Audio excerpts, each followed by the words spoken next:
يا أخوة بخير بين سردي إما هاتن ومن كوري ما مصا ملعب الخادري تويلان ما مصا عبد الرحمن سجادي خزمنا كوري عدنان عبد القادر إن شاء الله تكون كويس سليماني شابي بقوا سرتا بخيرات لكي قرم كان سرتي وصروحي من هاتن ئەمڕۆ یادی 35 ساڵەی کۆچی دوایی ئەو زاتە مەزنەیەکە ئەگەر نەمر نەبێ ئەم هەمووی بۆ ناخۆشە ئەم هەمووە بۆ مەشغوڵ نابێ ئەم زاتانە نەمر بوون بۆی ئاوا دوای 35 ساڵ دەستگاکان بە پەرۆشەوە بۆ تۆمارکردنی شاکارێک لە شاکارەکانی ئەم ناساندنی ئەمڕۆ بۆ ئەو کتێبە و بۆ ژیاننامەکەی و بۆ ئەو دەستنیسانەی کە گەورەترین سامانی نەتەوەیمانن ئێستا خۆشبەختانە لە کتێبخانەی و قافا پارێزراون و کێوە ماڵ دەکرێن سەر لە نوێسیانە ئەکرێنەوە و ئەمڕۆ لەم مەراسیمەدا ئەو کتێبەش کە خۆشبەختانە زانکۆی سلێمانی ئەرکی لە چاپگرێتی کردوتە ئەستۆ دابەشێک لێ بەسەر ئامادە بوواندا ناوەڕۆکی کتێبەکە جارێکتر داڕشتنەوەی ئەو پێڕستەیە کە مەرحومی خاڵ پێشەوەی چاوەکانی لە دەستدا لە سێک ژمارەی گۆڤاری کۆڕی زانیاری کووردا داینان و بڵاوی کردنەوە بەڵام بۆی کە پێڕانەگەش هەندێکی تریان بکە و هەندێک لەو دەستانە دوای کۆچی دوایی خۆی بەڕاستی نەمان هاتون جارێکتر ئەم پێڕستانەمان بەراورد کردووە بۆ ئەو لیژنە پسپۆڕەی کە جارێک دەستنووسەکانیان کڕیەوە لە ڕێی کاک عومەر فەتاحەوە و لیژنەیەکی پسپۆڕیەوە پێگەێنرا لە کاک دکتۆر حەمەد لێر و مامۆستا نوری فارس و کۆمەڵێک تر مامۆستا جەزا و ئەمانە و ئەلحەمدوللا بەهۆی ئەو خزمەتە گەورەیەوە ئێستا دەستنووسەکان پارێزران و بیرشمان نەچێت ئەم سامانە گرنگە پاراستنی هەمەت بەرزیەکە ئەگەڕێتەوە بۆ باتمێرە گەورەی مەرحەمی خاڵ بۆیە ئەویش بۆکو شاکارێک خۆی پاراستنی تەنها لە کۆتاییەکانی تەمەنیا کە چاوەکانی لە دەستدا بوو سوکنایی لێ بۆ دەستێنە بە دەستنووسەکان هەمووی لە سەرەتا لە کتێبخانەی مزگەوتی گەورە بوون چۆ لە قەڵاچوەڵانەوە هێنراون دوجار ئەو مینێتی گەورە بوون کە کتێبخانەکەیان سووتان ئینگلیس لە مزگەوتی گەورەیە ئێتر کۆمەڵێک کەس لەگەڵ مەرحومی شێخ محەممەدی خاڵە بڕیارێندا کە پێڕستێکیان بۆ دابرێت و شوێنێکیان بۆ دامرێت بۆ پاراستنی و دەستنووسانە کە جاران لە سابوونکەران کتێبخانەی و خاف ئێستا لێرەیە لە شخصەکەی شاری دەستنووسانش کە جارێکی تر کڕانەوە هێنرانە بانک و گەورەترین سامانی نەتەوەی ئێمە ئەو دەستنووسانە لە وڵاتانی تر شوێنی تایبەتی بەردانراوە ئێستا خۆشبەختانە ئەم دەستنووسانە بۆ خوێندکاران لە ماستەر و دکتۆران بەکالەدۆز ئەتوانن سوادیان لێ بکەن لە ڕێ ئەو پێڕستەوە دەتوانن ژمارەکان دەستکەوێ و دوجار ئەتوانن سکانیکەن لێرە و معنامە مەسەر و دوورە لەسەر بنووسن کە ئەمە گەورەترین خزمەتە بۆ خوێنەری کورد مەلا عەبدوڵڵای بێتووشی نوری النجوم وشك موسیقى العلا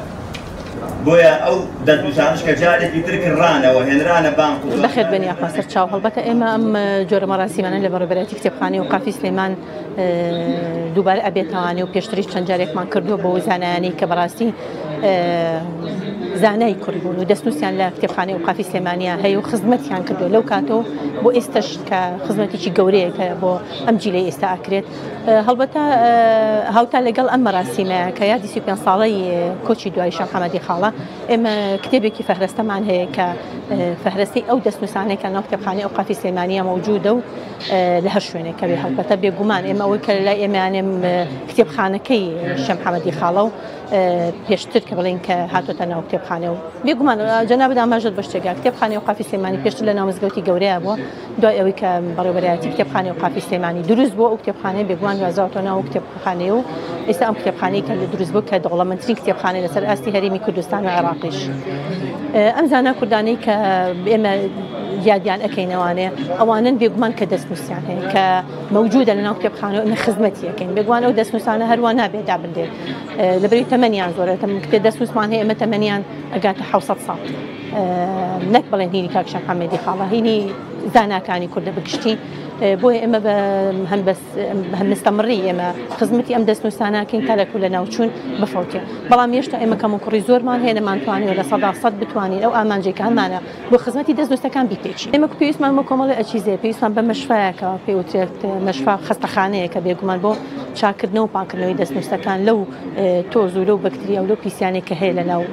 کتێبەکە بێگومان تۆ کتێبێک گەگەر 100 ساڵێک دایبنی بێگومان ڕوبەڕووی کۆمەڵێ بەکتریا و کۆمەڵێ مۆرە ئەبێتەوانێ کە دوجار دەرێ لە دەستنووسەکانی نەکرد ئەو دەستنووسانە بگرێت دەرە لەو دەستنووسانەش کە لە ناو کتێبخانەکە بەشی دەستنووسەکانە هەیە. ئێستا ئەم کتێبی کە ئێمە ئەمڕۆ دابەشەکەن ئەو فەهرستی ئەمڕۆ دابەشەکەن تایبەتە بە دەستنووسەکانی شەم محەممەدی خاڵ. ئەگەر بێتە سەر ئەوی مەگە فەهرستێکی ورد و چڕ و بە وردی بکەین بۆ گشت بڵێن هەموو ئەو دەستنووسانی ناو کتێبخانەی وەقافە هەیە، مەراسیمیشی ئەوە بە کتێبیشی ئەوە تەواو نابێت، چونکە دەستنووسەکانمان هەم زۆرە هەم پێویستی بە وردەکاریە بۆ لە چاپدانی فەهرستەیەک بۆیان. بەڵام ئێمە ئەوەی کە لێرە زۆر ئیشی بۆ ئەکرێت ئەو بەڕێزانی کە توێژینەوەیان هەیە، یان سەردانمان ئەەکەن و ئەو سەرچاوانەی کە پێویستیانە بۆ توێژینەوەکانێتە بۆ دکتۆرا بێ بۆ ماستەر بێ یاخود بۆ بەحسی تەخەڕوج بیان هەر سنتەریش کە بێ بۆ توێژینەوە ئیسفادە لە دەستنووسەکانمان کە ئێمە بنووسرایەکی فەرمی دەستنووسەکان بە سکانکراوی تەسلیم ئەەکەین و ئیسفادەی لێکەن. حتمما ئێمە ئیسا لە سەروبەندی ئەوەیان کە دەستنووسەکانمان سکان بکەین تا ئێستا ئێمە لە دەستنووسەکانی شەم محەممەدی خاڵەوە دەستمان پێ کرد تقریبا تەواو بووە بڵێن سکانکردنی ئەم دەستنووسانە بۆ ئێمە جاریشکە دەستنووسەکە پاکەینەوە. حالیان ئێستا ئێمە پاکردنەوەیکی سەرەتایی بۆکەین بە شێوەیەکی میکانیکی پاکردنەوەی بۆ دەستنووسەکانەکەین وەختە ناو زەرفێکی تایبەتەوانێ بۆی کە بزانین کە ئێمە ئەمانەمان تەواو کرد و تقریبا تا ئێستا بڕێکی باش لە دەستنووسەکانی شەم محەممەدی خاڵمان سکان کرد و پاکمان کردوێتەوە. الشيخ محمد خالي قمران تقوى دخندوا وحاتي توفيقي في لميدش بالكزاري باباني أو جور السرود وشعراني دخندوا لبست ممتي في